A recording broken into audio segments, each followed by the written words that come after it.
Good evening, ladies and gentlemen. Thank you for being here. Before we call the meeting to order, we're going to invite Lance Gary up from First Baptist Church. Lance is going to lead us in our invocation. Welcome, sir. Thank you. Let's pray. Our Father, we do come to you tonight recognizing that there is so much that we do not know and that you do. We thank you that you have put these people in positions of leadership, that you have chosen for that job for this period. Give them wisdom, give them the knowledge that they need, give them the decision-making abilities as they look at the facts and determine the direction of the future of Weatherford. We pray for the staff as they work daily to keep this city rolling and keep this city moving in effective and in an effective and forward motion. We thank you in Christ's name. Amen. Amen. Thank you so much, Lance. This time it is 6:30 p.m. We're going to call the meeting in order and announce we have a quorum present. All council members are with us this evening. Item 3 on the agenda is pledges of allegiance to the United States and Texas flags. Be led this evening by Councilman Jeff Robinson. If you would, please join me. I pledge allegiance to the flag of the United States of America and to the republic for which it stands, one nation under God, indivisible, with liberty and justice for all. Honor the Texas flag. I pledge allegiance to thee, Texas, one state under God, one indivisible. Thank you for that, Mr. Robinson. Item 4 on the agenda is items of community interest. Mr. Hotop. Just wanted to mention our friends over at the Friends of the Library are going to be hosting a pancake supper to raise money for the library at Flames from 8 to 10 on February 12th. So, Super. yeah. If we could maybe send that information out to council, that way we can write it down or whatever, that'd be great. Anything else, sir? That's council? We do have a special recognition tonight, and I would like for council to join me down front and our city manager, James Hotop.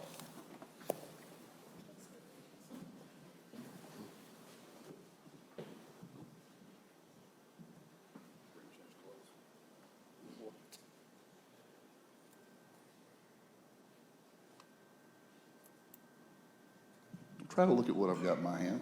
Scoot on in here, folks. Hey, tonight we wanted to do a special recognition for James Hotop. James is celebrating 15 years with the city of Weatherford. How about a round of applause for James?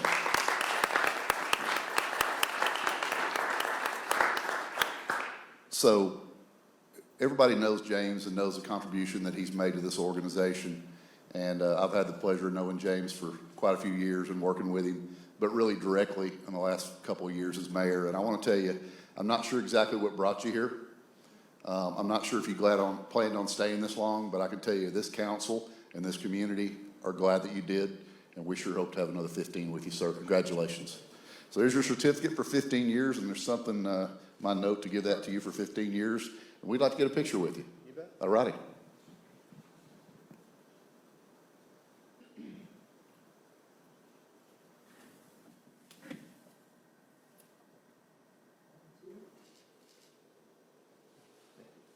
Thank you very much. All righty.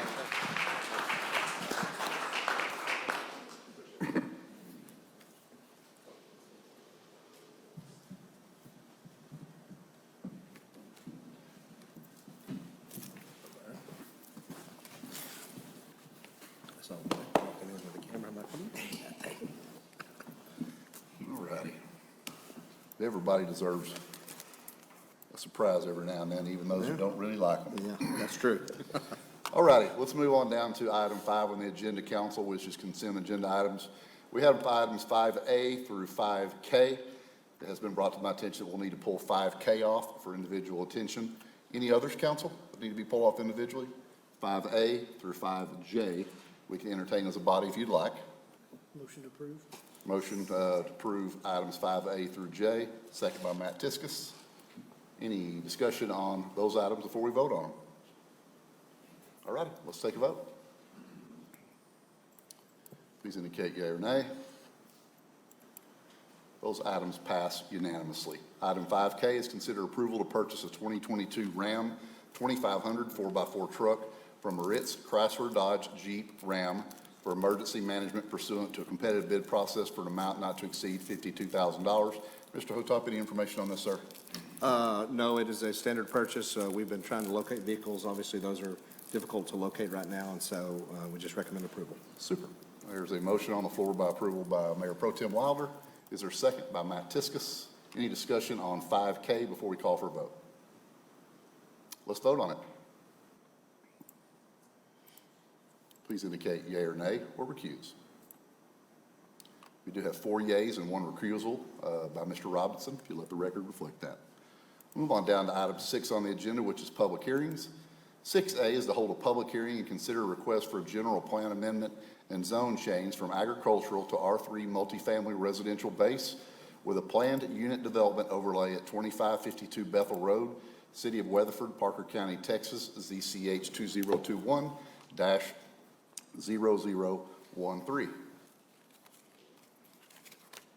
Mr. Caleb Kepner. Yes. Mayor and Council, this evening, this is we're going to do a little bit differently today than typically because this is our first planned unit development, which is a little bit more complicated. This is than a typical rezoning request that comes before you.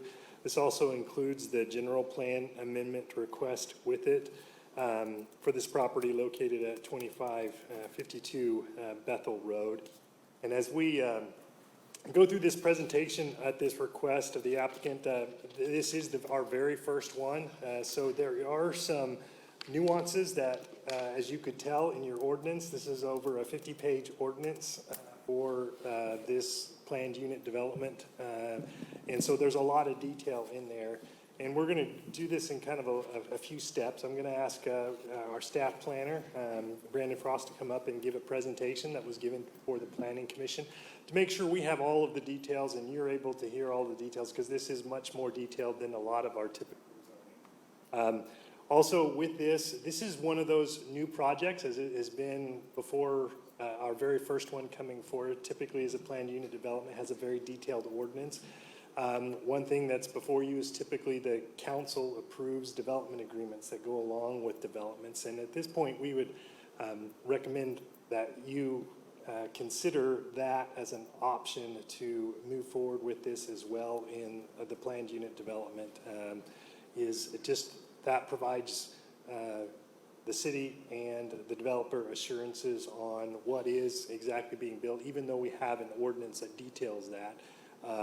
This development agreement helps pencil that out and gives everyone confidence in everything that is being proposed and that will be presented and discussed for your approval tonight. And so with that, I will turn this time over to Brandon to review the staff report in detail. And then from after his presentation, then the applicant will have an opportunity to share their presentation on their project, and then at that point, you can open the public hearing. Okay. Great, thank you for that intro. Come on up, Brandon. How are you, sir? Well, thank you. Thank you all for allowing me to be here this evening. Again, this is Bethel Place. It's a 200-unit multifamily project. The applicant is Life Communities, and they're here tonight for a general plan amendment with a planned unit development overlay. Again, the applicant's request is for a 200 modern cottage-style residences in a community layout. The plan features 40 one-bedroom duplexes, 82 bedroom cottage homes, 34 three-bedroom cottage homes, and 46 three-bedroom multifamily buildings in various attached configurations. The site will feature walking paths to connect the individual residents to community parking areas, as well as the amenities located in the internal site. And ultimately, the property would be platted as one lot with individual units for rent. And once developed, the community would be maintained by a management company. So it is a multifamily R3 based zoning. To show you currently, the property in subject is along Bethel Road, the southwest corner of BB Fielder and Bethel Road is currently zoned agricultural as it has been brought in. Our general plan is shown on the right. It consists of 3 different place types. We have the suburban living, which is in yellow. That's a typical residential areas surrounding. The urban living in brown, which is consistent with the higher density residential. And then the purple on the southern half is manufacturing and warehouse place type. This is a concept plan as presented with the project, showing kind of the general layout, including the connection along Fleet Street and Bethel, as well as B. Fielder. The purpose of a planned unit development overlay is to achieve higher quality and add benefit to the public. It accommodates flexibility with respect to certain development standards applicable to the base zoning. In this case, it's R3. In order to achieve a higher quality, innovative, or a mixed-use development. The planned unit development overlay procedure is to develop and facilitate exceptional development standards, and that goes above and beyond what would be permissible with just the base zoning of R3. With the applicability, they can apply it to any standards. These items as listed on the screen are what are available for adjustments. That includes front and rear or side yard setbacks, a minimum lot size, maximum dwelling units per acre, permitted uses, maximum building heights, floor area ratios, lot coverage, landscape and planting details, minimum right-of-way width, minimum or maximum block length, and standard street section or construction details. And those are the adjustments that can be requested with the planned unit development. With this, again, as noted, the general plan has 3 place types listed for it: the urban living, suburban living, and manufacturing warehouse, kind of almost in thirds in each area. Current zoning is agricultural. And as identified, R3 residential is our base zoning district. That is the best fit from the applicant's concept plan as discussed. Our R3 zoning has a variety of requirements, and those are included within the ordinance as well. This is a breakout chart. The items as located in orange are what the applicant is requesting adjustments on. These either do not meet or alterations from our base zoning requirements. A couple of those things are the arterial streets, the front yard setbacks, the maximum building length for the attached units, minimum percentage of carports, as well as the mail area for the community. Off-street and parking access requirements, as adjusted from the R3 base zoning, they have 44% shown on their concept plan covered by carports. Our minimum standard is 60%, so that's an area that they do not meet. They do have a 24% covered garages which are enclosed. Our minimum requirement is 15%, so they have exceeded that threshold. Total parking is around 75%. When you combine the two, they're at 68%. At this time, we do not have any details shown for the carports, but as depicted on the screen, these are the concept plans for the attached unit garages, as well as the individual garage pods that will be in the development. Next are the 1-bedroom dwelling units. So these will be the attached units. I'll go through the list. Attached duplexes have 1 shared wall. They'll feature wood-spired plank flooring, 10-foot vaulted ceilings in the living, kitchen, and primary bedrooms, walk-in closets, ceiling fans in the den and bedroom, covered front porch. Washer and dryer will be provided with each unit, not just the connections. Each unit will feature a fenced rear yard with turf, built-in desks and shelves, smart locks, thermostats, and light switches throughout. Each unit will have an entrance in the front as well as the rear and feature windows on 3 sides. The 2-bedroom dwelling units, which will be detached, have the same amenities and features with the exception of being detached. Concepts are as shown. Three-bedroom detached units share all the same as previous, and they will be elevations as shown. And then attached dwelling units for the townhomes. So they will be 2-story elevations, and they have attached garages with each unit. There are a couple configurations depending on where they're located within the concept plan. Some of them will feature front entrances with garages in the rear, and some will be reversed to showcase the development to amenities or other features within the site. Building materials and finishes. House Bill 2349 of Texas Government Code prohibits state and local government entities from requiring building standards for products, materials, or methods, including construction and renovations that are any stricter than those set by the national standard.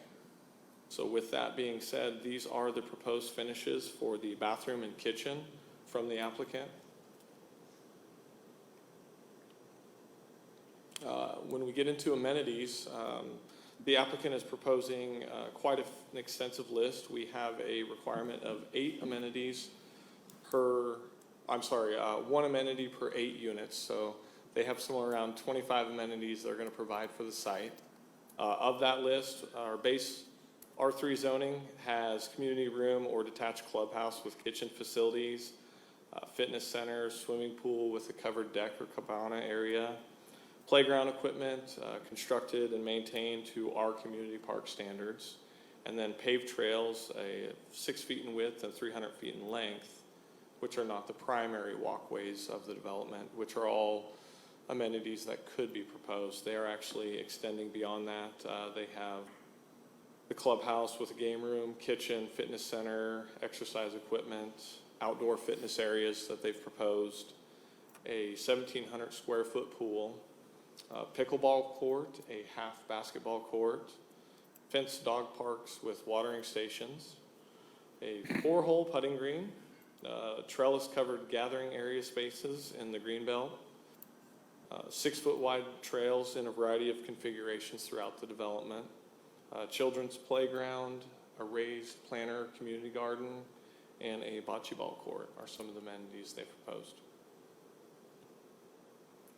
Compatibility statements. With the planned unit development, it is the applicant's responsibility to provide compatibility and benefits to the community which their development has. We evaluate those statements based on what they've submitted. Their statements are in your staff report and this is a little bit of the analysis. The green space comparison between the traditional single-family residence and their proposal is not exactly a fair comparison. It sometimes can be apples to oranges. So just want to point out a couple different things. The calculation methods are slightly different in a multifamily versus a traditional residential development. Calculated green space areas are essentially everything outside of the build pad for their site. So they've noted in their presentation around 50% green space. And not all calculated green space is available for convenient use. The extension of any public infrastructure and a traffic impact analysis is a requirement of any development that would occur on that property should it be single-family residential or this proposal. So just want you to keep that in mind. The site is generally compatible with the surrounding neighborhoods while it still maintains some consistency with the general plan overall. It does provide quite a bit of internal pedestrian connectivity, and those amenities within the site allow for a healthy lifestyle to be maintained. The architectural variety of the site is minimal. However, this is a fairly typical standard for a multifamily development. Elevation changes are limited and apparent only between the attached units and detached units. With that, we would like to see some greater articulation with the roof pitches shown in their presentation. They have a variety of slides. And the design and elevation specific to certain clusters would add a potential to add variety to the site while still maintaining with their concept. Community management standards meet the minimum requirements. The proposal is unique in density and design. It features around 8 units per acre. With R3 base zoning, we allow up to 30 units per acre. So when you keep that in mind, it's quite a bit less dense than other multifamily projects. And the detention area and design concepts in their presentation are definitely something unique that could add a lot of potential and benefit to the project. We would definitely need to see additional details on how those would be laid out, how they would be designed, of course, with the civil plans during that process, but also to protect resident safety, being a detention area. The benefits, this does bring a unique rental option to Weatherford. Low density combined with a large percentage of detached units is definitely not something we see in our typical R3 zoning submissions or what we currently have. The development is proposing some high-end finishes and amenities that are not typically found in many of the for-rent developments around town. And the concept does not adequately demonstrate the ability to promote unity and service to the city of Weatherford, but it is a unique project for sure. This slide is a little bit to capture kind of on the internal of the site. I picked a spot. Red shows available green space. Blue shows dwelling specific, yet still available green space. This is something you would see with the backyards or almost the front yards of each unit. Even though this is for rent, you'll have a slight privacy area. And yellow is the area which would be accessible for all residents of the development. This slide is just to kind of highlight, to wrap your head around the 50% green space. This is kind of how it would be laid out in the development. Some of the areas have a little bit farther walk to the amenities. Some of the areas are closer, just depending on the layout. And in our landscape and tree manual, I did a little bit of a breakdown sample calculations based upon their site of 29.72 acres. I compared a similar residential development that's going on in the city and laid out how many trees we would require for that site versus the applicant, and then what R3 has as well. So on L3 trees, which these are going to be the standard trees that you see planted across the front yard development, we have a 3-inch minimum requirement, 3-inch diameter on planting. Of course, you can go larger than that, and we'd always recommend it. A single-family residential development of this size would have somewhere around 480 trees required. Our R3 multifamily requirements, out of the same landscape and tree manual, require 107. Currently, the applicant is proposing 137 trees for their development. When it gets into the L2 plants and shrubs, this is going to be the ground cover areas, anything outside of grass that you would see. Single-family residential is going to require 2,379 plants for a development this size. R3 is going to require 5,945. And the applicant is proposing 7,432, which is a 25% increase from the minimum standards. The L3 calculation as well is a 25% increase from the standards. What qualifies as plant and shrub? Would that be a flower? It would. We have a. Just a general, not a specific answer, but it's generally speaking. Does that have to be a bush? Or could it be a flower or a?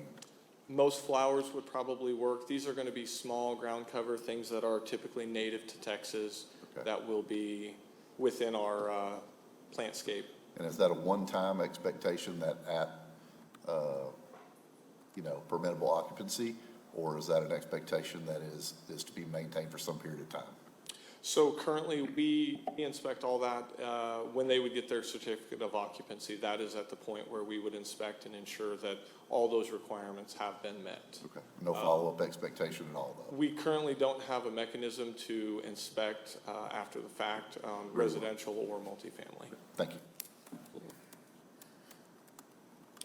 So tonight, with that being said, there are a couple options. Staff's recommendation based on the benefits and the layout of the concept is that it does meet some of the city goals when we evaluate this as a planned unit development.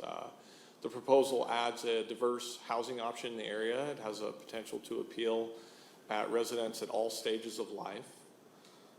The extension of public infrastructure combined with the low density helps maintain the compatibility of the surrounding areas, as well as providing a unique housing option for residents. During the Planning and Zoning Commission meeting, the recommendation of approval with a 4-0 vote from there. So on your screen, you see two alternatives. As Caleb discussed with you, there is a third alternative this evening of tabling it until the February 22nd meeting for City Council. And that would allow staff adequate time with the applicant to put together a development agreement and then present that to you during that meeting. So I am here if you have any questions. The applicant has a short presentation as well for you if they're allowed. Absolutely, sir. Okay, so at this time, I would like to introduce Matt Ferris with True Life Communities. He has his team here. Hey, Matt, welcome, sir. Thanks for your Good to patience. see you all this evening. If you can introduce yourself, let's have your name and address. Yeah. And then before you get started, respectfully, Brandon went into a lot of great information. So in the areas where you're being redundant, if you could just move through those a little bit quickly, I appreciate it. So Matt Ferris, CEO and founder of True Life Communities, 129 South Main, Grapevine, Texas. And as you can see, we put a lot of thought and work in what we've done. The staff has worked extremely hard with us. And, you know, we're here to bring a great community to Weatherford. And not only a great real estate product, but true community programs and ways to give back to residents. We've talked about it before. You know, we intend to be long-term holders. We intend to have community coordinators living on site that, again, promote community and provide value to the residents, both educationally and while we're building a nice clubhouse, so we can host events and residents can use the space for parties, get-togethers, and so forth. And I know Patrick, he's one of my development partners. I know he's going to go through more detail on the landscape. I know we're kind of limited on time. Patrick, do you want to kind of go through your slideshow? Patrick, welcome. If we can have your name and address for the record, sir. Thank you very much. Patrick Pine, 3501 Autumn Drive, Fort Worth, Texas, 761. Appreciate you all having me here tonight. Really passionate about this project. A little bit about my background. I have done multifamily development for about 11 years, and I've been in multifamily realm for about 15. And so over the course of that time, I think it was a conversation with my mom probably 5 years ago. She goes, God, there's not a place where I can just move to. I want to sell my house. I'm tired of maintaining it. There's not a place anywhere around that I can actually, that has walking trails that I can walk through and meet other people. You know, she's been single for like 10 years, and doesn't get out of the house much, but that's where I'm aiming to create. You know, the multifamily is a crucial component in everyone's life. You know, at some point, most people end up living in an apartment of some sort. The difference between this product is it's no one ever pays more in rent to have more neighbors, right?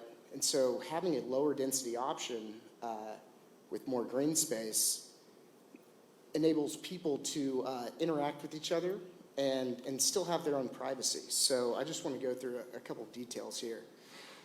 You know, our target is really to be exceptional, and that is hand in hand with Weatherford.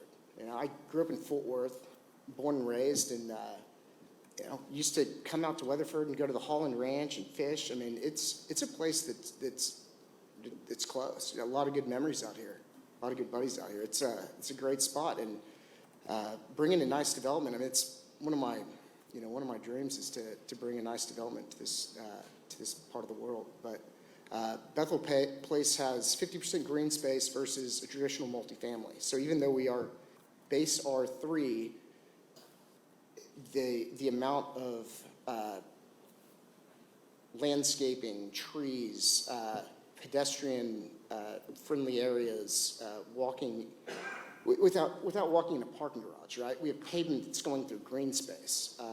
It's typically not found in multifamily because you're trying to push, 20 to 30 units per acre versus, and I've done a development at 120 units an acre. And, it was an urban development and didn't fit the character of this site.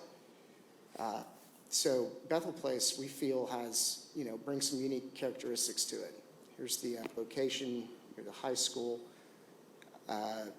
So we've spent a lot of time with Caleb and Brandon kind of going through commitments, what we're actually committing to as far as materials that we're going to use, finishes, number of trees. I mean, if you look at the site, we've committed to live oak space 50 feet around the entire perimeter of the site. And that alone exceeds what we're committing to as far as within the PUD. I understand. And we have additional trees all over. So we're screening ourselves. We're trying to build a very nice product. The detention, we have the ability to create a space that people can gather versus just a walled-in concrete structure that retains a little water and then lets it go, and it's not usable any other time. And it's also a green belt environment. So the 8 units an acre enables us to put in this amazing green belt through the property with landscape and trellises and grills and all sorts of things, really to promote connectivity and to promote resident engagement with each other. So the green belt, you have units on both sides of it, big front porches that average, I think, 120 square feet, which is pretty large for a covered front porch in a little cottage. But when these residents move in, they're going to be able to interact. You're going to have your neighbors and their kids. They're walking their dogs. Hi, how's it going? We're trying to create that sense of community. Here's a closer look at a few areas. So the Greenbelt connects the entire property, and you can walk across, 1 to 2 streets to connect throughout the entire development. Here's just a shot of what a home facing the Greenbelt would look like. And really, with the PUD and General Plan Amendment, it enables us to create a unique unit that is special to everyone in different walks of life. So almost all the units are 1 story. I think there's 68% or in the 60s 1 story units. So in an apartment complex, typically, a third of the units are on the 2nd floor, a third of the units are on the 3rd floor, a third of the units are on the 1st floor. Most of ours are on the 1st floor and have a fenced-in backyard and the covered porch. Typical multifamily, you walk into a unit because you're coming from a corridor and you walk into a kitchen. With our units, you walk into a living space. It feels like a single family home. High-end finishes. We have these boards, these materials over here, and that's what we're going to put in there. I mean, we're committing to that. I could go into detail in the units, but I'm sure y'all looked through the presentation, but there's some unique features there. And also, we're partnering with numerous resources that we've put together to create more of a program, wellness program, engagement program, just to connect people that can, live their lives. And we want retention. We want people to live in this place for a long time. And that's the goal. And so through these programs, that really helps. So really appreciate your time today, and thanks for the consideration. Patrick, thank you so much. Council, we do have to have a public hearing on this item, and I know we're going to do that, but or do we want to wait till after the public hearing to answer our questions? Okay. Is that okay with you, gentlemen? Okay, super. This time we'll open up a public hearing on item 6A. If there's anybody from the floor that would like to speak on this item, now's your opportunity to come forward. I do not have any speaker cards at this time. The public hearing is open. Public hearing, it's open. Anybody? Seeing none, we will close the public hearing on item 6A. Council, would you like staff or applicant to return to the podium? Staff. Okay, staff? Mr. Kettner or Brandon, somebody? Both? Mayor Pro Tem, start out, please. Okay. Forgive me for asking this, but, and not that you won't be there, but if we approve a PD, it is there for life, is that correct? So if they can't get their program off the ground and they sell it for whatever reason, when they sell it, does the PD go with it? Yeah, so with all zoning, your greatest authority and police power that you have as the council and as a city to control the development and how those happen is with the zoning. And so that's where your power lies. And so when you zone something with a planned unit development overlay on that, they're agreeing this 50-page ordinance is everything that they're gonna have to follow and do. And if someone else were to come in and buy the property or they sell it to someone else, they would have to follow all of those exact same items that are listed specifically in that ordinance, that 50-page ordinance for this development, or they would have to come back to the Planning Commission and to the council to change that. What we have seen in the past is typically if a planned development is approved, it can just sit there for quite some time because a lot of times the next person may not want to do exactly what was proposed and approved, and the city council and the planning commission may not be so inclined to change anything because that was what they felt was the best option at the time for that development. So yes, the development, once it's zoned that, you've given away everything to be built exactly the way that zoning district allows it to be built. That's a really good question. Thanks for asking. Any others? One other, can you go back to the chart that shows the setback provisions, please? The differences in that, yes, we can find that here.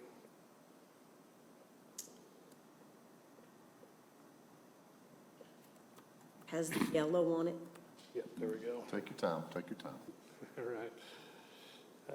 However long it takes you, it's a lot faster than I could do it, sir, so no stress. There we go. All right. Yes. So if in fact we were to do this, those setbacks from the arterial street, let's just take the setbacks from the arterial street because I have a real problem with that. So instead of 50 feet, we're going to go to 25 feet. And since this is our first one, we're setting a precedence here. So that would allow other people to say, well, you have allowed it for them.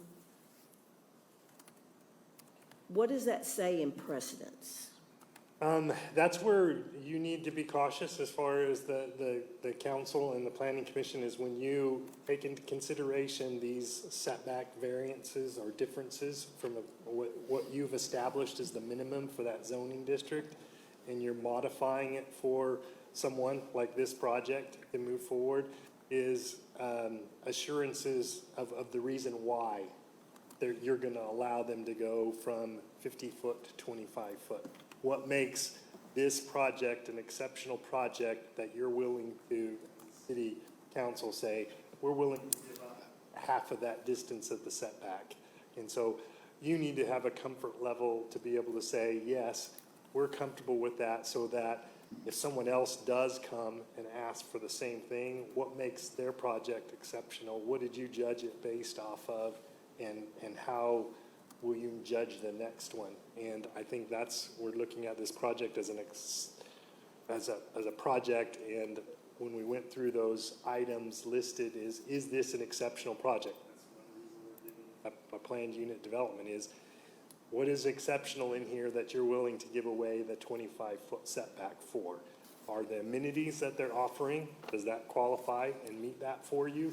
And if so, is that what you're gonna hold everyone to on the next one, and the next one that may come after that? But in this case, is their project they're presenting, does it warrant that request for a reduction from 50 feet to 25 feet? I think based on what a they way to propose? piece it together that would might answer that question or make it more comfortable is taking the number factor out of it and understanding the whys. And so, being able to look at the site map and say, these are the units and these are the areas where the setback would affect that 25 to 50. And then an explanation made from staff as to why we generally request that 50 and what the negative outcome of removing that 25 to 50, that would probably help us make a better decision on that item. Well, can I add something to that, though? Because after that, and I don't disagree with you, but you look at these setbacks, and then you look at the contradiction of what you're allowing in the PD for an exception, and that's maximum building length. So start mathematically looking at you're allowing 90 feet more in maximum length, but you're cutting off your space by 25 feet. My encouragement, just from my perspective though, is I wouldn't get caught up with the number as much as the intent. Because if you look at different neighborhoods all over, there are different setbacks that we allow for different areas because they achieve different goals. And so maybe the subdivision or neighborhood I live in, because it's an older one, has different setback allowances because the houses are older, that's house design, streets might already be wider, things of that nature. So I think some clarity from you, what lots, it's not, the number really, I'm not gonna say the number doesn't matter because it's a standard, but the number placed into a specific scenario probably means more. Well, that's, okay, but that's not really what I was getting at. What I was saying was, we went through a very, forgive me for saying this, Caleb, we went through a very arduous task of building our standards, of what this council would and wouldn't accept. And you're asking for some very significant changes to those standards. And to be fair and equitable to everyone who walks in this city, we thought those standards were what we would hold everyone accountable to. And so we're eating away at that with little by little. Okay. Point taken. Any other questions or comments, Mayor Pro Tem? No, sir. Mr. Tiskus, let's just go right to left if y'all are okay. And I'll go last. I'm just curious if we can get the mayor to commit to counting all of the shrubs when they're in place. I'll be honest with you. I think that'd be a great job for you. I'm just interested in how many of them are going to be there in 3 years. So That sounds like a yes to me, so let's make sure that. You're making the assumption I can count that high. Any real questions? Yes, yes. So one of my concerns is just around the traffic. So we're gonna drop another 200 units right here close to the high school. And that area is quite congested in the morning and the afternoon for at least 180 days out of the year. So just wondering, I know that there's a traffic impact analysis, but can you share with us a little bit about some of those recommendations as it relates to traffic? Yes, so as you can see, initially the developer wanted multiple locations of access onto Bethel, which based on our plans and the existing conditions, that was not going to be possible or adequate based on our current situations. And our goal is, when we do development, we want to improve things. We don't want to add to or compound problems that already exist. And in this case, they are expanding Fleet Street to connect to Bethel. They'll have a connection. This is a gated community, and so it has 3 main gates that will be accessing through. They will have to do improvements to Bethel, which will include a turning lanes, and I can let our city engineer get more specific on some of those details of what that entails, but basically a turn lanes for both directions that you're coming, that you're going to be entering and exiting. Because we already know, for example, during the school year, we have stacking already probably beyond their entrance that is proposed for this already. And so if someone's coming home from work late at night, or afternoon workers or things like that, should be able to get home easy enough and not have to set in traffic. And so they will be required to add turning lanes. There will be the improvements on fleet extension. And so those have all been taken into consideration. The details of that extent of how those improvements will be laid out will be done with their site plan, their plat as they move forward. But they are anticipating with this development, which is included in here, that improvements of turn lanes will be required on Bethel. I don't think that solves though the root issue, which is Bethel Road is an issue, which is out of our control, of course. But I do think that that's a concern when we're talking about putting 200 more units right here in this location, that close to the high school. Maybe Bill Smith can talk a little bit. So for the record, though, Mr. Kentner, I do want to point out there is a fourth entrance and exit, but for emergency use only and public safety. That is correct. Yes, sir, and which would be critical at times, possibly. Thank you, Mayor. Bill Smith, City Engineer. With this development, similar to developments like this, they're required to do a traffic impact analysis, which is a very detailed report that requires a number of information to be included in that, with traffic counts and things like that. So they take a lot of things into consideration with that. We've reviewed that a couple times. There's still some outstanding comments to address, but overall it's in pretty good shape, and we have a good idea what's going to occur with this. So with a report like that, it documents what impacts that are going to occur with this development. And specific to this area, there's a couple of issues that need to be addressed, like the intersection of Interstate 20 and Bethel Road. As some of you may know, TxDOT does have plans to come in and widen Bethel Road and install signals there, but that's not going to happen for some time. I've heard 4 or 5 years. So if we're going to allow this development to move forward, we can't wait. So it's going to be something that the developer will have to either construct or participate in some program to get those signals constructed there. And as far as the capacity of Bethel Road itself, the lanes that are there was not any issues documented that there's any capacity issues with those, the way it exists today, except for some turning lanes that are needed to have those movements safely move off the roadway. Restate that. So the developer could be held responsible for signals placed where? At Interstate 20 and Bethel Road. Okay. Did the Westover Hills and those developments, were they required to participate? That would had a much higher TIA impact. Were they required to participate in that project? They were not. So they could be, or do you think they would be required? This development would be responsible for the whole signal or a portion of the signal. Okay. We're kind of working with developments that are going on in this area to come up with some strategy to have those signals installed, because as many of you know, there is a significant traffic issue there, especially during school time. So we don't want to allow any more developments to occur without that being. We'll drop a high school there and then several hundred homes, and so I would need to understand that a lot more. I think probably I wouldn't be the only one that would need to understand why that impact would fall solely on this developer, or what amount would. I'd need to understand why, when, and more That's details just on something that, yeah, as the developments occurred over the years, like Westover Village and Weatherford Heights. Sure. They had similar traffic impact analysis that may not have documented those issues at that time, particularly where Westover Village was developed. Weatherford Heights, I was here when that developed. I can't remember what was in their TIA, whether that was something that was documented that needed to be addressed then. Okay. But as far as the developments that exist today, there wouldn't be anything that we could do to require that, unless it's something that we would include in our upcoming impact fees. But those are developed out right now, so that wouldn't. Given that's down the line, but no, there's going to be, I'm going to need more dialogue on that. Yep. Okay. Anything else for Mr. Smith? Okay.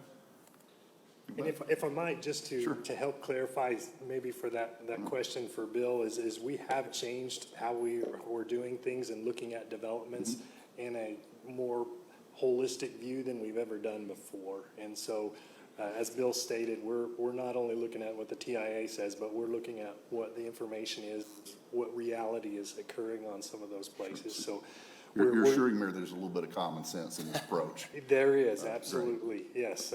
Yeah, we're still bound by a rational nexus between developers has to put in, has to be related to his development.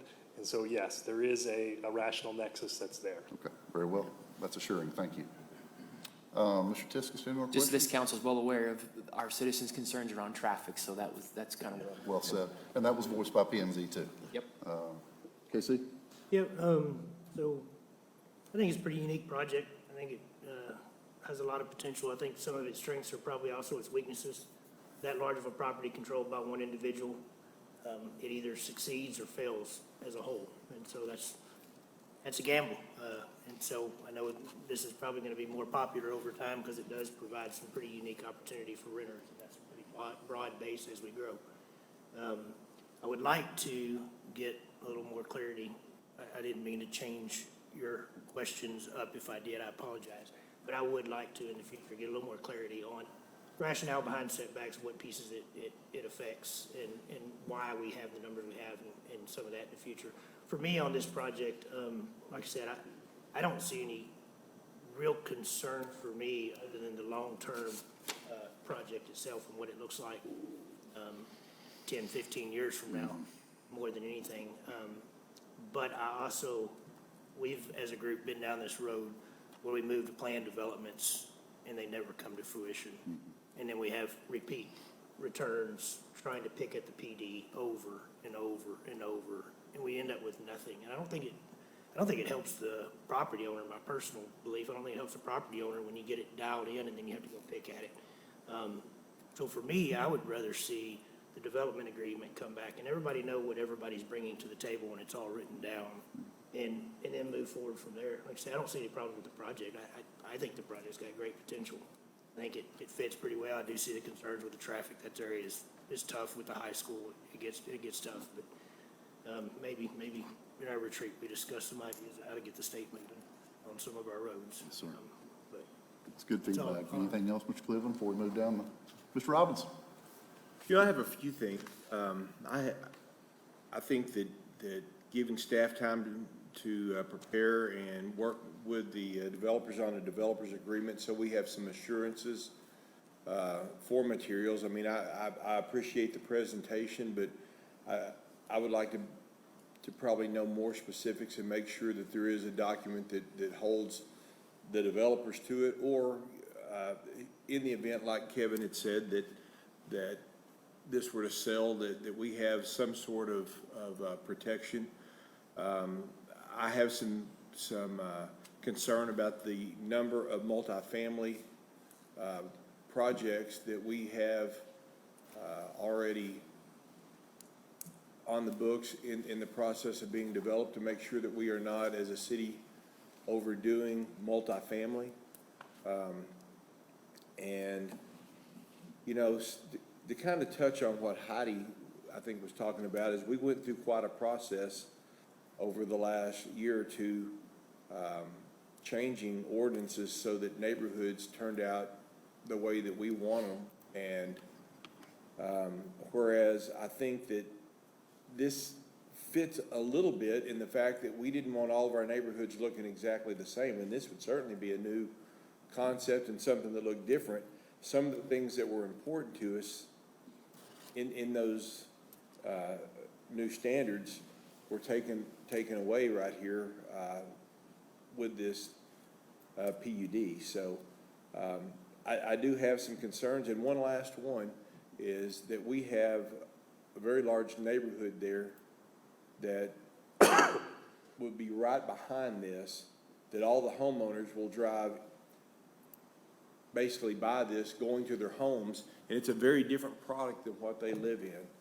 And how well advertised has this been to the neighbors and the homeowners associations and things that are there behind it? Are we going to wind up down the road with a lot of upset people from there coming forward on this? If I may, Yes, sir. I can answer a couple of those questions on that. Is we did ask the developer at the very beginning stages, and they did meet with the homeowners associations of both of the adjoining subdivisions, and they met with them. We did go through our notification process, so everyone was notified that our property owners within the 200-foot radiuses that are required, and so they were notified according to the minimum standards that we have adopted currently. And so those are, we've asked the developer to reach out to them. They could probably give you more feedback on what they received from some of those, because they did make some modifications based on their discussions with them, similar to the entrance that's up there. As far as when talking about kind of the setbacks and issues like that, when we looked at setbacks, one of the big things is have a arterial street setback of 50 foot. One of the reasons why we did the 50 foot is, number one, noise and just the overall aesthetics that gives.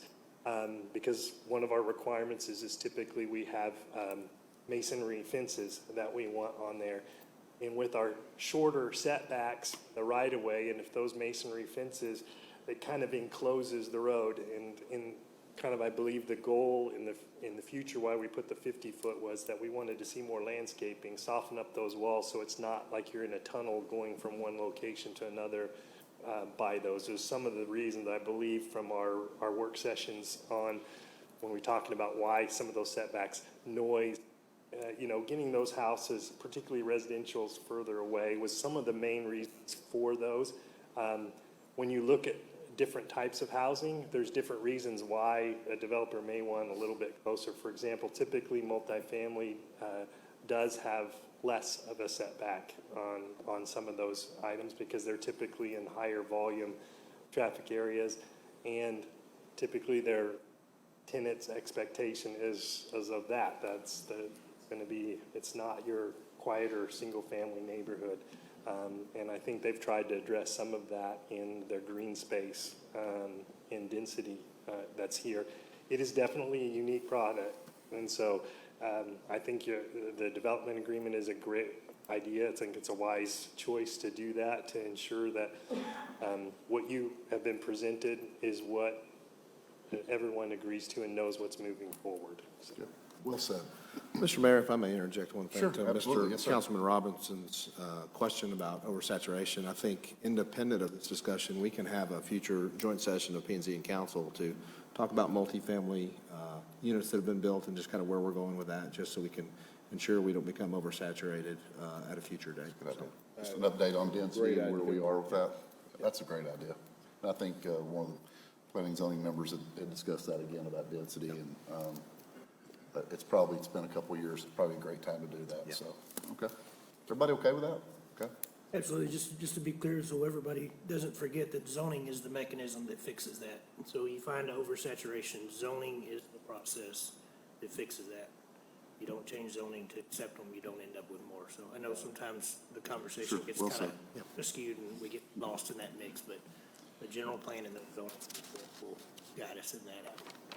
Caleb, for the benefit of the council, can you just reiterate what the recommendation was for what y'all were asking about? I've got some questions. Oh, come. At this point, we're recommending that at this point that you allow staff to have time to work with the developer to get an agreement put together. We would have that tabled this to the February 22nd meeting. I believe that is our second meeting in February, so we need to table that to a time certain. The public hearing is already closed, so at that point, you would just have the development agreement to go along with the information that's been provided for you to, at that point, vote at that time. Okay. Just want to circle back. Did you have any other questions, Mr. Robbins? I had a couple in it. No. Okay. And I appreciate that, and we may call you back up. And I know that may be the action we take, but I think there needs to be some questions asked and some clarification before we start down that road. So, Mr. Ferris or Patrick, whoever's wants to be the spokesperson, come on back up. We've got just a few questions. I want to commend you because I was at the planning and zoning meeting, and you have done your legwork. You have talked to the community groups, and so many people come in here and they haven't talked to the neighboring stakeholders. And they told me you'd done that, and we appreciate that, and it shows a spirit of goodwill that you want to be a good community partner and a neighbor, and we greatly appreciate that. Thank you.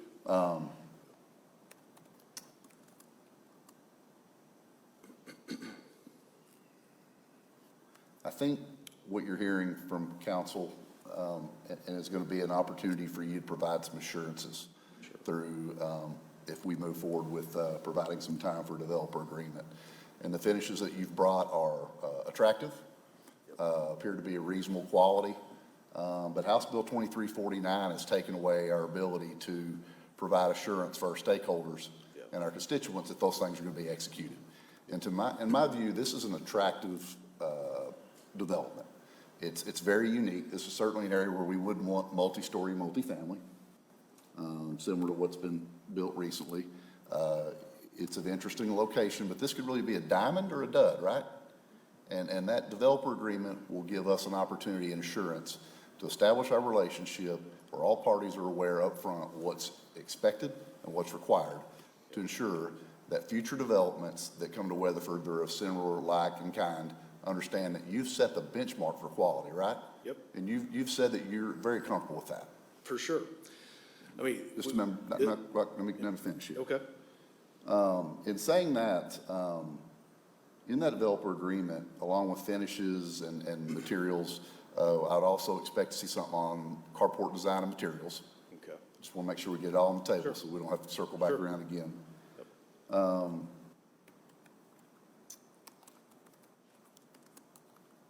Because that wasn't specified. The other thing, and this may be really an odd question to you, but you touched on it. So many times we put staff through this effort, and it's extremely tedious and time-consuming, and then nothing happens. So what's your ability to execute this project logistically, financially, and structurally in the event we get a developer agreement done? We are able to do it. Where we've put a lot of time and money in this. We have been. Tell me what able means from every aspect. Yeah. So we've been developing and building single-family homes for decades, as many as 40 years. So we've been building in Tarrant County, Parker County. Our team, half our team's here. We got another half that is not here that have been building not only custom homes, but production homes for major home builders. I've been practicing law for 22 years, real estate lawyer specifically, working with volume home builders and custom home builders. We are committed to this program. We are all in. We are wanting to build, if you permit us, a showcase development that not only will we be very proud of, but we want the city of Weatherford to show this off to other developers, and this is a model of what it is to develop like this. So financially, we've got plenty of partners. That's what I'm looking for. Yeah, I understand. Are you capitalized? You're going to be ready We are to go? capitalized. We will make this happen. Okay. And we've got other opportunities here in Weatherford that we're going to beautify for you guys. Yeah, I mean, I don't want to disclose my personal balance sheet right here, but Nor am I asking for that. Yeah, but I will tell you, we will execute. This is going to be executed. We are on the books to close. We were going to close February 19th. Now we can't. Okay. But we will close most likely March 14th. Okay. So Appreciate you answering that question. And it's difficult to ask, but it's a fair question. No, it's a fair because Our question. staff's I mean- under great demand with multiple other projects, and we need to make sure, for the fiscal responsibility of our taxpayers, that we make sure that we protect their time with people that are viable candidates and have the ability to execute. So, anybody have any questions for the applicant other than that? And I really appreciate your willingness to answer those and to discuss that process. Well, thank you. I appreciate your consideration and time. And like I said, the staff has been very good to work with, put a lot of time into it, and a lot of good people behind this project. Fair, appreciate it. Thank you. Thank you. Council, any discussion on the item? And I want to thank you for your time and preparation. It's very obvious that everybody spent a lot of time. This was a very lengthy agenda item for us and for staff, and thank you for taking the time to come up with the really in-depth quality questions on behalf of our citizens. So, any comments, questions, or do you want to take action on the item, council, or discussion? Make a motion that we table until February 22nd meeting. Motion on the floor by Councilman Cleveland, table the item, date certain, February 22. Second by Mayor Pro Tem Wilder. Any discussion before we vote on 6A? Just making sure the clarity of why we're tabling it. We all understand that the reason behind tabling is to get the development agreement, answer the questions we have, and bring it back ready to go so we can make a decision next time. Mr. Tiskus, still in favor with the motion? Okay, great. Any discussion on the item? And I appreciate the clarification on the motion. Any discussion on the item before we call for a vote? Let's vote on 6A, council. Please indicate yea or nay. The yea is to table until February 22. This item is tabled, date certain, until February 22nd, 5-0. Thank you for your discussion on that, staff. Thank you for your participation, too. Item 7 on the agenda is regular agenda item. 7A is consider request for an extension of preliminary plat approval for the Hidden Lakes Estates Phase 1 subdivision, 68 lots on 17.696 acres, located at 540 East B.B. Fielder Road, City of Weatherford, Parker County, Texas, SBD 2020-0004. Mr. Kentner, welcome back. Mayor and Council, you have the complete staff reports in your packet. This request is coming before you for an extension of a preliminary plat. And as stated in the staff report, this did go before the Planning Commission at their January 12, 2022 meeting, and the Planning Commission voted unanimously 4-0 to recommend approval of the extension of the preliminary plat till May 26th of 2022, allowing them the additional time, as stated, 90 days in the staff report, to move forward, because this is one of those developments has been out there for a long time with no action, and it is set to would expire in February. And that staff's recommendation and the planning recommendation is this 90-day extension to May 26th of 2022, as proposed in your packet. If you have any questions, I'll be glad to answer any. Questions or comments on 7A? Hearing none, council, this is an action item. Requesting an extension. Is there a motion for extension or discussion?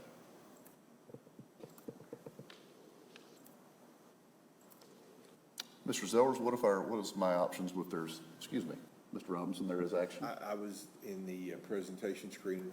Okay, I'll do that from time to time. Is this a motion for approval of the extension, sir? Well, yes, but let me ask you a question. The applicant asked for I might want to, and we're giving them 90 days. Have they given us confidence that in this 90 days, they're going to be able to accomplish the task? I would say I'm not confident in that answer, that they would have given us that they're going to get it done in the 90-day time. Okay.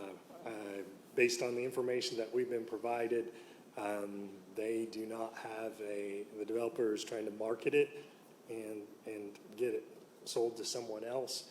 And at that point, that's what we know at this point as far as staff goes. And that's one reason why we wouldn't recommend any extension longer than 90 days, because that's ample time to file a preliminary plat into a final plat in that 90 days. Okay, so what happens, Mr. Robinson, I'm sorry. No. What happens if we don't extend the preliminary plat? Where do they go back through the process? This process, it would expire, and they would start all over from the beginning on this project. The reason I ask that, council, is this is one, which Councilman Cleveland, you referred to this, and Mayor Pro Tem, I think you have in the past, that's been around a long time.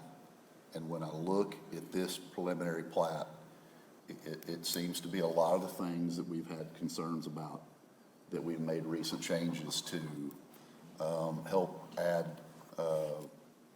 different elevations, different setbacks, different appearances, and different things to properties. And that my understanding is that this plat, as approved, if extended, is that we're in a lot of ways would be bound to this particular layout on this property.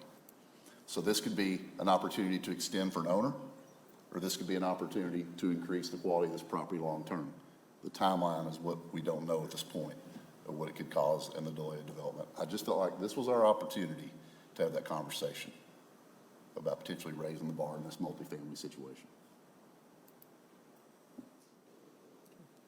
I think it's a very valid point. It's been around for a long time. A, there's reasons not finding any traction. B, it doesn't really reflect any more what we've tried to change to some degree. To be fair, there has been money and time put into getting to this point. It was approved by council, and the property owner has went through the process to get to this point. Because we have tried to change our direction a little bit, didn't necessarily mean it should reflect on a person that's already went through a process. But there also should be a timeline on that process. I definitely think we went out past that 90 days. It's probably extending it out there further than what we should. So I'm fine with that olive leaf, says, hey, we're gonna give you a little more time, but your time's running out, and making sure we all remember this property. So when it does come back in 90 days, that we don't continue. Well said, well said. Okay. Any other thoughts or comments on it? Mayor Pro Tem? I'm a little hesitant to do that because it's been around a very, very long time, and,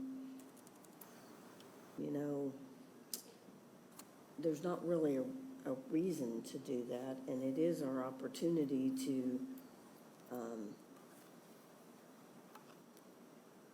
come back around again to improve what we had. I mean, if it was going to get done, it's had an opportunity to get done. And I'm a little leery of what kind of precedence that sets. This is the very first time we've had anyone request an extension of a plat under When was the it regulations. filed? When was it originally filed? September of 2019, it was Yes. originally approved. So a little, 2 years, 3 or 4 months. And we're still in the preliminary plat stage.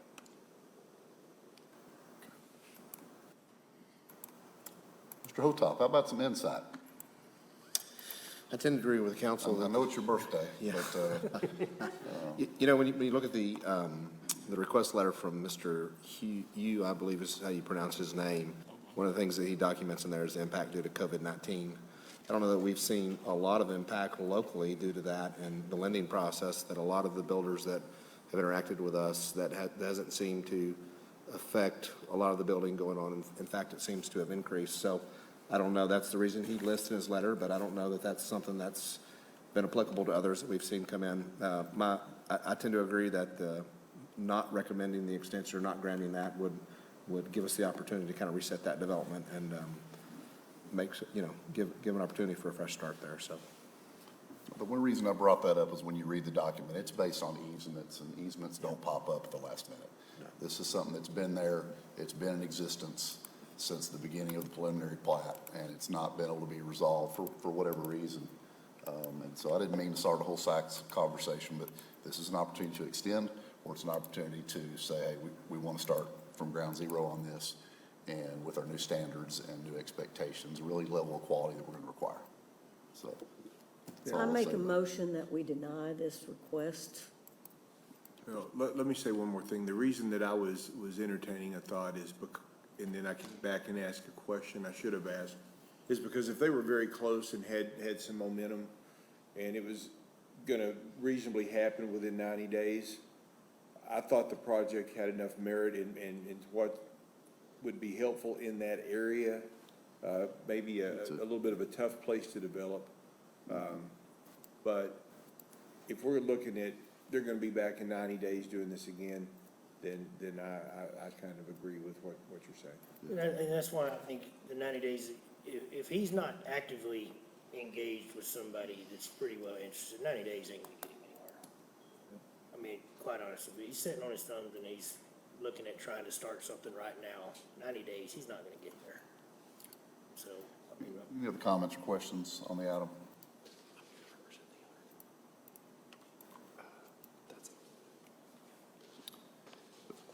with all due respect, there's a motion on the floor for denial by Mayor Pro Tem. Is there a second on the floor? Does that item have a second? There's a second by Matt Tiskus. Any discussion on the item? Hearing none, we'll vote on 7A at this time. The motion is for denial.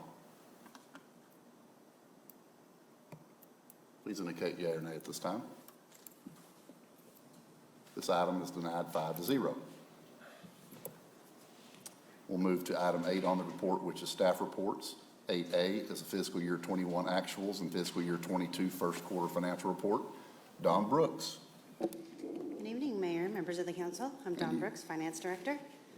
Well, FY21 has come to an end. We've completed the year-end audit. While we're wrapping up the financial statements, I thought I'd just give you all a quick update on how we ended the year. General fund collected $43.9 million in revenues. This is 113% of budget, and incurred $38.1 million in expenditures, which was only 92% of budget. This resulted in a surplus of $5.8 million, bringing general fund balance to $23.3 million or 218 working days. Revenues in most categories exceeded budget. I'll just touch on a few for you tonight. Tax revenue came in at $28.7 million, 112% of budget. $9.4 million of this is property tax, which resulted in a 100% collection rate. And $18.3 million came from sales tax, which was a record year for the city. $3 million more than budget, and an increase of $2.7 million more than the previous year. Intergovernmental revenues came in at $3.3 million, 167% of budget. This included $1.2 million from the CARES grant reimbursement, and the remaining $2 million is for services rendered to other governmental entities. Last I'll touch on permit revenue came in at $1.5 million, 249% of budget. $1.3 million of this came from building permits alone. Total expenditures for the general fund were $38.1 million, 92%, $41.4 million budget. All departments came in below budget, with only one department slightly exceeding budget. In total, personnel costs were $24.2 million, or 97% of budget. Supplies at $2.6 million, services at $10.7, and capital costs at $588,000. $1.4 million in projects and one-time costs were not completed during the fiscal year, and they were included in the budget amendment earlier this evening to roll those funds into the new year. A highlight from some of our other significant funds: hotel tax revenues at the end of the fiscal year were up $1 million. In comparison to the prior year, collections were up $233,000, or 30%, signifying that we have returned to pre-COVID levels. And solid waste ended the year with a surplus of $407,000. So that's just a quick summary of FY21. In conclusion, we realized significant revenue growth. We continued to practice conservative spending habits and ended the year in a really sound and stable financial position. We'll be back in the next few months with the annual comprehensive financial report and the results of the audit. In the meantime, do you have any questions before I move on to the first quarter of 22? Any questions? And thanks for the cue that you're going on to another report. Thank you. I'll make it look very similar to what we just talked about. So at the end of the first quarter, general fund revenues are at $9.2 million, 22% of budget. We've incurred $10.3 million in expenditures, 24% of budget, resulting in a deficit of approximately $1.1 million at this point in time. Revenues overall are on track, at 22%. We've collected $6.2 million in tax revenues. Intergovernmental revenues are only at 8%, but those are typically billed at the after the end of the quarter. So those, you'll start seeing those come in January. Permit revenues are at 43%, with $272,000 of that, or 82% of it's coming from building permits. Taxes, our largest revenue source for the city, it's currently at 22.8% of all tax sources are currently trending higher than budget and higher than prior year. Property tax is at 44.7%. And sales tax is at 10% after recording only 1 month of collections. On the expenditure side, we're right on track. We have, with personnel costs at 27%, supplies at 21%, services at 21%, and capital at 11.5%. Hotel tax revenues are also trending very high. We are at $222,000 at the end of the first quarter, which is up $60,000 or 39% in comparison to the prior year. And solid waste is currently showing a surplus of $206,000. So with that, I'll take any questions you might have. Any questions? We go into another reporters. No, she doesn't say that. She I'm knows. done. Yeah. I'm learning the I flow got here. comments, but I don't have questions. I didn't. Go ahead, Mr. Cleveland. Those are exciting numbers. And we've overcame a great deal of stuff over the last over a year, almost 2 years. We've dealt with a lot of stuff. And so to see those kind of numbers is pretty amazing. It speaks to staff, it speaks to leadership, it speaks to growth, management, it speaks to planning way before we got up here. It speaks to a lot of things going right. Having said that, we are in a great spot, and I think our next downturn will be when we're judged on how we handle what we're at now. And so I think we need to really not get too comfortable with the fact of where we are, to spend a lot of time thinking about what we do with our good time and how we prepare for things that'll come in the future. So congratulations, good work, and let's try to leave the next group that comes after us in a spot they don't have to sweat it out. Sure. Well said. I would like to just add to that. You're absolutely right. Let's not get too comfortable. I know that Dawn and her staff have done an outstanding job. When we read in our consent agenda items, our investment report and the other data that was provided in that consent agenda, they have done an outstanding job in keeping us moving forward. But in that, as we make decisions for the next year, let's be very mindful that there are some economic changes in our future, and commend the staff on everything that they do. It's just, that really speaks volumes. Sure. So thank you, everyone, every staff member and everyone who contributed to making Weatherford who we are. And and I've said this since I got elected as mayor, so many of the great things that I've been able to benefit from are from really difficult decisions that were made by previous councils. And 3 of you on this group, I've commented that. You hear me say that over and over. But this really presents this council an opportunity to prepare from an infrastructure and a public safety and every other aspect that we have control on now to prepare for the growth and the things that are coming. And I want to make sure, I think we're on the right track physically and mentally to make sure that we're making those decisions to set the city up for the next 2 generations to be able to handle those like previous councils have done for us today. So well done and a great presentation. Hook's statement, cash is king, still around. Yeah. Mayor Hooks used to always say cash is king. And so I tell him that every time I see him. And he reminds me of that before I have a chance to tell him every time I see him. So any other comments on the presentations? Thank you so much. Appreciate it.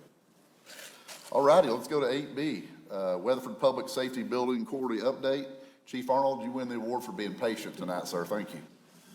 Welcome. Thank you, Mr. Mayor, members of the council, Lance Arnold, Director of Public Safety. And it is my pleasure this evening to give you a very quick update on our Weatherford Public Safety Building. As you can see, if you'll remember the last time, 3 months ago when I came, permanent power was supposed to occur in January, and it's still on schedule to do that. In fact, this week we should be at permanent power. The one area that we have pushed back is the dry-in, and that is due to the ballistic glazing delay that we have, just a material delay in that. But the building is actually currently waterproofed. And so we did push the dry-in. It was originally scheduled for December when I spoke with you all last, and now it's scheduled for February, and that glazing will be delivered in the middle of February. So everything else is still on track. And while we have delayed the dry-in, the inside work, as you will see in the next few pictures, certainly has not been delayed. So the building is waterproof, and we're able to continue to do our work inside the building. We are just a little bit over half of the guaranteed maximum price, so 57% into the project. We actually have an increase in contingencies from the last time that I spoke with you all, and that was due to some credits that we received on some of our change orders, and so actually money back into the contingencies from our change orders. So we've only spent about 32% of our contingencies. We are watching about $110,000 total impact and some outstanding items that will probably come from the contingencies. But we also expect, as we have before, to receive some credits in that as well. Some of you have had some questions about supply chain and material delays. Right now, really what we have experienced is just the tactile panels, which are the large kind of concrete fiber panels that are going that upstairs portion, second floor portion on the outside, and the ballistic glazing. But other than that, we knock on this podium for wood, but we've done, and our partners, construction managers, have done really well and keep us on track. So again, as I like to say, the bottom line is we are still very much on schedule and absolutely very much within our budget still. So with that, delighted to close this with just a few pictures of how far we come.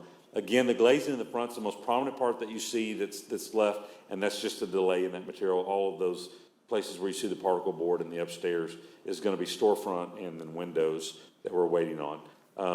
But we have received other glazing. That's not our ballistic glazing. So this is our criminal investigations division and then that outdoor patio area. And so all of those windows actually are in.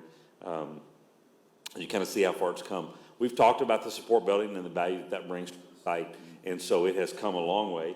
In fact, last time I was with you all, that we just had the steel up, and that's about where we were at on that building. And then some of the really cool pieces. So this is our stack rock wall that's in an area known as the Corral, but it's a collaboration space right off of the front entry of the building. And it's going to be a phenomenal space, but just really cool area there. The tile on the walls going down our community services corridor is in place. And then we started the ceiling grid this last week too. And so they're working on first floor and second floor ceiling grid. And with that, I'll take any questions or comments. Questions or comments, Chief Arnold? That's great. I had a quick question, just so I know what to expect for turnover time. You had 3 substantial completion dates on there for 3 different phases. Do you know what the difference between those 3 substantial completion dates are? One of them, yes, so go back. One of them is on the support building. So the support substantial completion. The other one is the public safety building. And then that is substantial completion, and then the punch list start. And so that third one is the anticipated move-in. Probably would be better to call that an anticipated move-in. So, yeah. But that's when we're looking at that. So the support building will obviously be done first, and then shortly after that, and then we'll go through the punch list starting in that August timeframe. And that's also when all the furniture and all those things will start going in. And then we anticipate a ribbon cutting, grand opening, and move in to occur in September of this year. Fantastic. Great report. I guess we'll see you back in a quarter. Yes, sir. Okay, great. Well, I'm excited about it. So thank you so much, sir.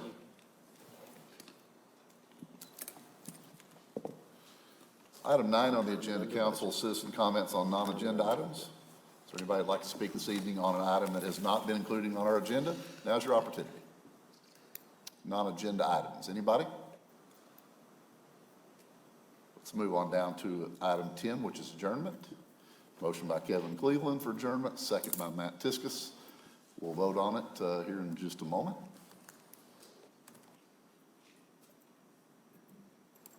Please indicate yea or nay. We're adjourned 5-0 at 7:57 p.m. Thank you all for your service.